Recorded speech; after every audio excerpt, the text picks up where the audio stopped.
pag-usapan po natin ito. Ano ba yung sakit na tinatawag na obstructive sleep apnea at paano mo malalaman kung meron ka na palang sleep apnea? Okay po. So yung obstructive sleep apnea, ano yan, parang problema na nagaganap lang pag tulog ka. So pag natulog, minsan nagsasara yung daanan ng hingahan natin mula sa lalamunan at nagdudulot ito ng pag-disturb sa oxygenation, sa paghinga at saka sa pagtulog. So usually ang nakikita natin is sinasabi ng kasama ng pasyente, grabing humilik, tapos nakaka-nervous yung tunog ng paghilik. Tapos pagising-gising yung pasyente na hanggang pagdating ng umaga, parang nagiging antukin. So hirap din sa daytime life yung mga pasyente natin. Yun po. Pag nagtatagal ito, kadalasan din nakikita na natin na yung pasyente nagkakaroon ng high blood, diabetes, sakit sa puso, mga sakit na related sa stress. Kasi nakaka-stress din yung dapat natutulog ka sana at nagpapahinga pero hindi natutuloy yung pagpapahinga natin. Instead, lalo tayong nasa stress. So yun, nakakasira sa health. Oo. So, question doc, lahat po ba ng humihilik nagkakaroon na po kagad ng sakit na apnea? I mean, ito sleep apnea, ito po ba ay parang connected ka agad? At paano mo malalaman ba kung kailangan ng magpakonsulta? May mga certain levels po ba yan, yung mga paghilik-hilik na ganyan? Yes, So, hindi naman sa lahat ng humihilik dapat magpakonsulta. Kunyari yung paghilik natin, pambihira lang. Kung mga pagkakataon na kayo'y ubod ng napagod, napuyat, or nakainom, or may sipon o trangkaso, hihilik talaga tayo nun. Pero kung nawawala rin, tapos on a regular basis, okay naman yung pasyente, temporary lang yun, hindi significant yung paghilik.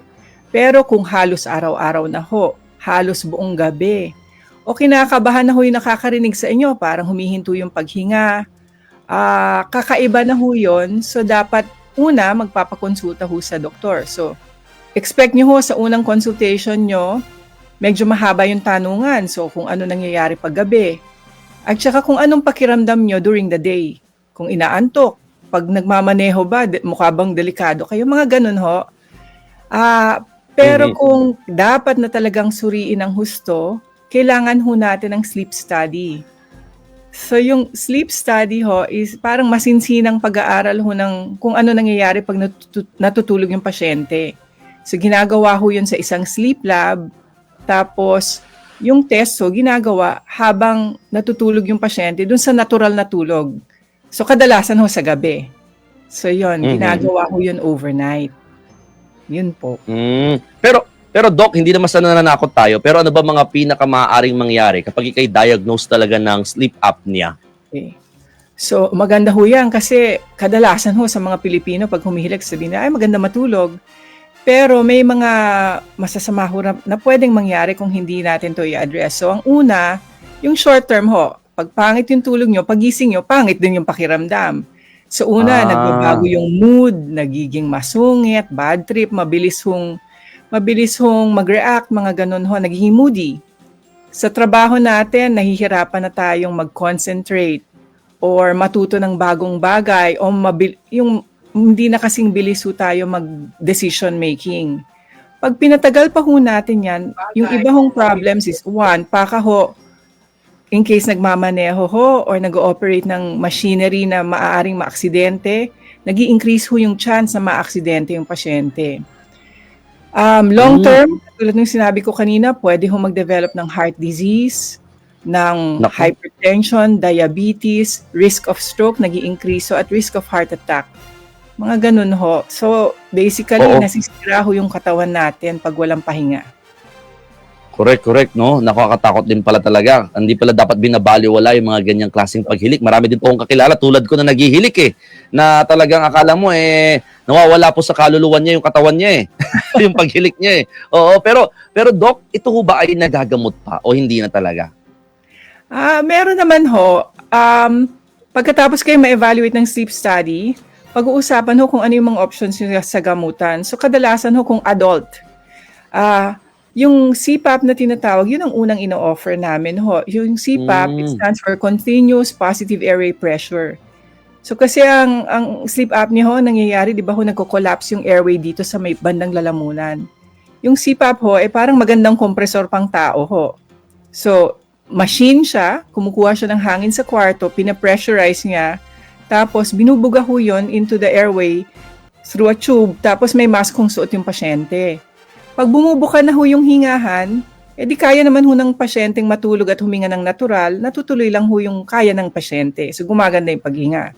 Yung ibang options ho, may mga pasyente maaaring operahan. Yung hahanap ka ng Ay, bahagi ng lalamunan o ilong na pwede kang makakuha ng extra space. Minsan may mga pasyenteng bagay doon, pero hindi ho lahat. So, kailangan hong usisain muna ng doktor. Meron dun iba ho, may mga dental na devices na pwedeng gamitin. Pero depende talaga ho sa pasyente. So, hindi lahat bakit po umaabot sa punto, Dok, na ano? Bakit po umaabot sa punto na dapat operahan na, Dok? Ano yung stage na yun? Sige. So, great question ho. Yung opera ho kasi for adults, depende ho sa itsura ng anatomy. Kumbaga, ano bang may problema ba sa ilong, sa lalamunan, sa likod ng dila, na maaari nating hanapan ng paraan na lumaki yung space. So, may mga adults na ganun. Pero ang opera ho, mas nababagay, surprisingly, sa mga bata. So, yung mga batang may sleep apnea ho, opo, ang kadalasan hong sanhi ng sleep apnea nila is paglaki ng tonsils at saka yung parang partner ng tonsils sa likod ng ilong tinatawag na adenoids. Yun ho, maaari ho yung tanggalin na okay lang, wala hong consequence nun sa bata. Pero pag tinanggal mo yun, lalaki yung hingahan nila, okay na. So, nag-i-improve talaga yung mga bata with surgery. With adults, medyo mas maingat ho kami sa pagpili ng adult na sasailalim sa pag-opera. Mhm. So, Dok, teka, sa mga bata, medyo na-concern ako kasi may mga kilala po kong bata. As in talaga mga ano pa ha, mga 3 years old pa lamang naghihilik na. Is that something to be worried about? At saka, kasi I thought common lang ito sa mga may edad, pati pala sa mga bata, pwede pala magkaroon po ng mga sleep apnea disorder. Yes, meron din ho yung children. So yung mga bata ho kasi, at a certain point ng buhay nila, malaki ho na talaga yung tonsils at adenoids. Natural ho yun. Kaso lang, may mga bata na nahahaluan yung natural na paglaki ng tonsils. Kunyari, laging barado ilong, may allergic rhinitis, or tumaba, mabigat ang katawan, or natural lang na parang masyadong malaki talaga yung tonsils. Yun ho, nahihirapan ho silang huminga. Kung madalas na ho silang hirap, kunyari more than 4 times a week humihilik, more than half the night humihilik, tapos yung behavior ho during the day, parang nagiging makulit yung bata.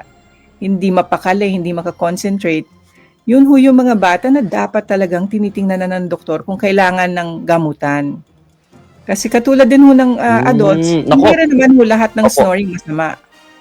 Pero kailangan i-assess po. Medyo marami hong nag-comment about sa mga batang naghihilik. Again, just to clarify, kapag ang bata naghihilik, dapat daw ba itong ikabahala? Hindi naman ho sa ikakabahala nyo agad.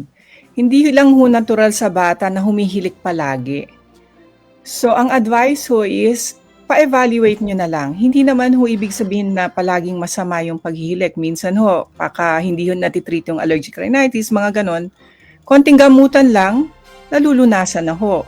Pero kung nakakadistorbo ho yung tunog, parang restless yung bata, paikot-ikot matulog, mas maganda hong patingin na. Tama sa mga pedya, no? Okay, Doc, ano bang mga serbisyong mayroon ang Asian Hospital and Medical Center para po sa ating mga kababayan, in particular, sa ganitong may mga disorder, baka may mga ganyan pong nasa silang concerns? Yes po, sir. So sa sa Asian Hospital, meron ho kaming sleep lab na nag-o-offer ng sleep studies. So ang scientific name ng sleep studies, polysomnography. Meron ho kaming ganon. Iba-iba hong klase. Maaari hong kakabitan lang ho kayo ng mga electrodes, titingnan ho kung ano yung nangyayari pag natutulog kayo. So kukuha lang kami ng datos tungkol doon.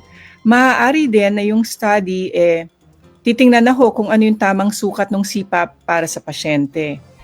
Maaari din 2-in-1. So, kalahati ng study, obserbahan lang kayo. Kalahati, bibigyan na ng CPAP, susubukan na ho. So, may iba-iba hong sleep study na maaaring magawa sa Asian Hospital. Bukod ho doon, maaari din ho kayong pumunta sa Asian Hospital para magpa-evaluate kung meron kayong concern sa pagtulog, marami rin ho kami mga sleep doctors na iba-iba ho yung specialty na maaaring makatulong sa mga pasyente natin.